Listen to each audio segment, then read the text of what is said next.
Good evening student, আশা করি সকলে ভালো আছো। আজকে শিখব নবম শ্রেণীর কোষে থেকে 10.1 চ্যাপ্টার। যদি ভিডিও প্রথম হয়ে থাকে লাইক সাবস্ক্রাইব করে ভিডিও শেষ পর্যন্ত দেখতে থাকো।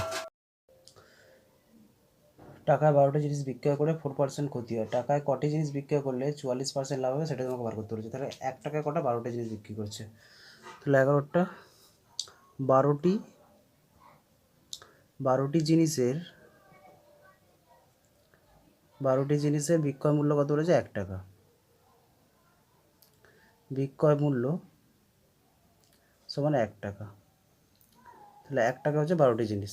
তাহলে একটি জিনিসের দাম কত? একটি জিনিসের দাম হচ্ছে তাহলে 1/12 টাকা।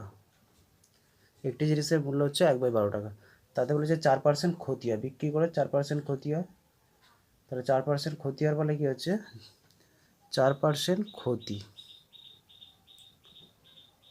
ক্ষতি মানে বিক্রয় মূল্যটা কম হবে। তাহলে 100 টাকায় ক্ষতি হচ্ছে 4 টাকা, তাহলে বিক্রয় মূল্য কত দাঁড়াচ্ছে? 96 টাকা। 100 - 4 = 96 টাকা। তাহলে 96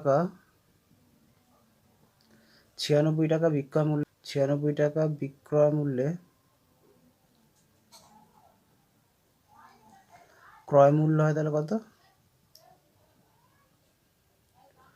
ক্রয় মূল্য হয় 100 টাকা, কারণ 4% ক্ষতি বলেছে। 96 টাকা যদি বিক্রয় করে তার ক্রয় মূল্য ছিল 100 টাকা। তাহলে 1 টাকা বিক্রয় মূল্যে ক্রয় মূল্য কত হবে? 100/96। এবার 1/12 টাকা দিয়ে বিক্রি করেছে একটা জিনিস, তাহলে 1/12 টাকা বিক্রয় মূল্য হলে ক্রয় মূল্য হবে 100/96 গুণিতক 1/12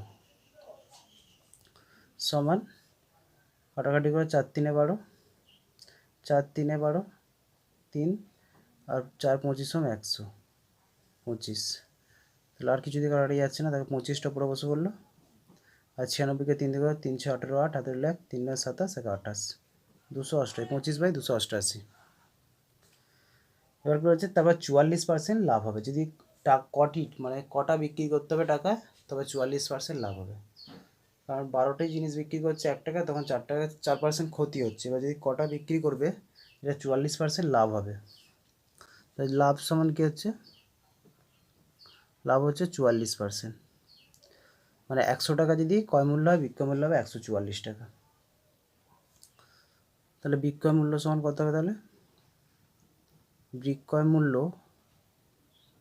সমান 100 + 44 সমান 144 টাকা।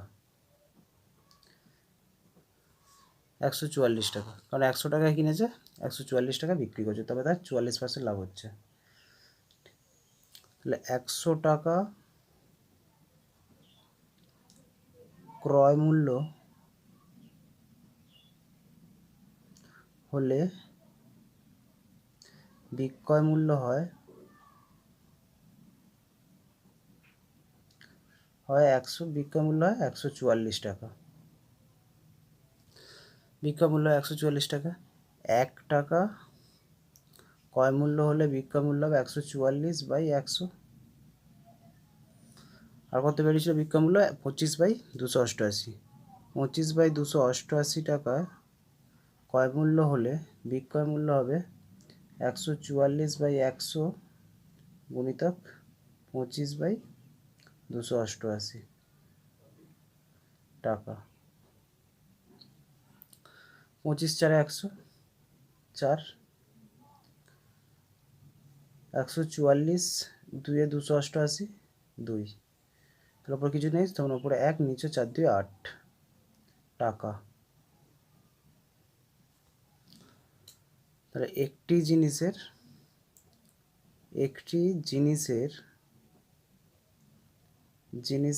বিক্রয় মূল্য হবে, বিক্রয় মূল্য সমান একটি জিনিসের বিক্রয় মূল্য কত হবে? 1/8 টাকা। 1/8 টাকা একটি জিনিসের। অতএব টাকায়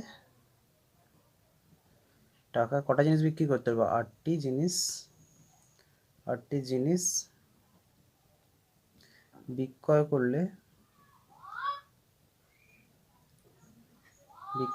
44% লাভ হবে। আশা করি সকলে বুঝতে পেরেছ। তবে 12টা রমা পিসি দুটি শাড়ি তৈরি করেন, যা 15%, অপরটি 20% লাভে বিক্রি করে। মানে দুটো শাড়ি তৈরি করেছে, সেই শাড়ি দুটো একটা 15% লাভে, একটা 20% লাভে বিক্রয় করছে। তার মূল লাভ যদি 262 টাকা 50 পয়সা হয়, দুটো শাড়ি বিক্রি করে তার লাভ হচ্ছে 262 টাকা 50 পয়সা। এবং শাড়ি দুটির উৎপাদন ব্যয় যদি 1:3 হয়, তাহলে শাড়ি দুটির প্রত্যেকটির উৎপাদন ব্যয় কত? তাদের উৎপাদন ব্যয়ের অনুপাত দিয়ে দিয়েছে 12টা শাড়ি দুটির উৎপাদন ব্যয়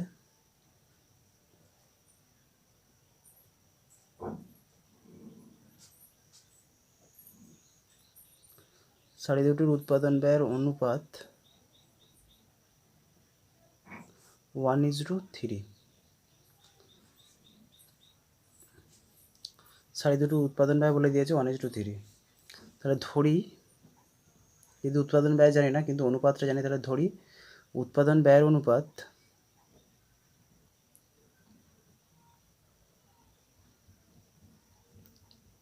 উৎপাদন ব্যয় একটা 1x এবং অপরটায় 3x টাকা। তাহলে একটা হচ্ছে 1x, মানে x 1 ছিল, তাহলে 1x, আর একটা হচ্ছে 3x টাকা। শর্তানুসারে করে দাও।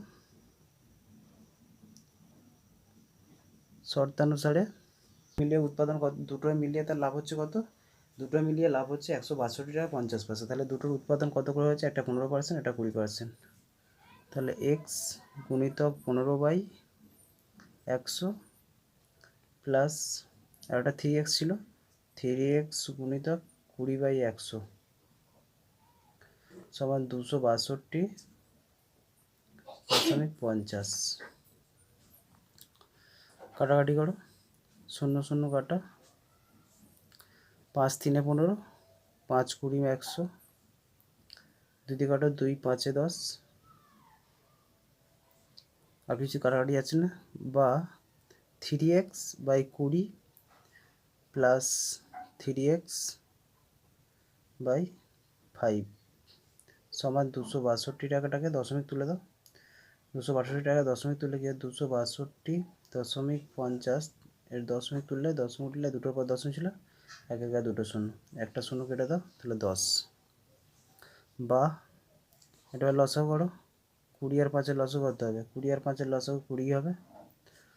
তাহলে 3xটা 3xে বসে যাবে যেহেতু 20 আছে, প্লাস 5 4-এ 20, 4 3-এ 12, কারণ এটা দিয়ে এটা লসাগুটা ভাগ করতে হয়, 4 বেরোলো, 4 দিয়ে পরটা গুণ করে, 4 3-এ 12x ইকুয়াল টু 2 6 2 5/10।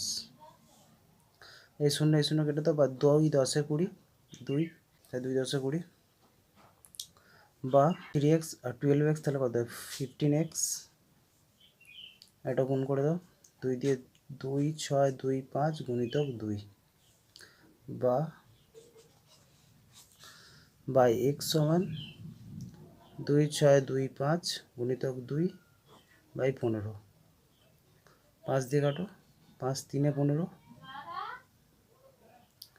5 3-এ 15, 5 5-এ 25, 5 2-এ 10, 5 5-এ 25। দেখো 3 দিয়ে কাটাকাটি যায় কি? দেখো 3 দিয়ে যাবে, 3 দিয়ে কাটলে কত? 3 1-এ 3, 2 থাকলো, 22 হলো, 3 7 21, 3 5 15, 175 গুণিতক 2, বা x সমান 175-কে 2 দিয়ে গুণ করলে কত হয়?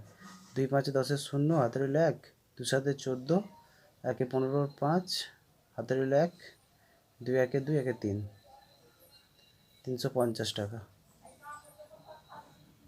অতএব একটি শাড়ি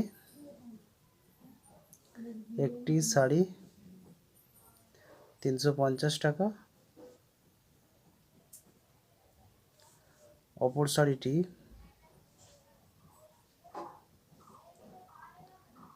3x ধরেছিলাম, তাহলে 3 গুণিতক 350 সমান 1050 টাকা। 1050, তাহলে একটি শাড়ি হচ্ছে 350 টাকা, আর অপর শাড়িটা হচ্ছে 1050 টাকা। ভিডিওটা যদি ভালো লাগে, লাইক সাবস্ক্রাইব করে বেল আইকনটি অন করো, যাতে এই ধরনের ভিডিও তোমার কাছে প্রথম পৌঁছায়।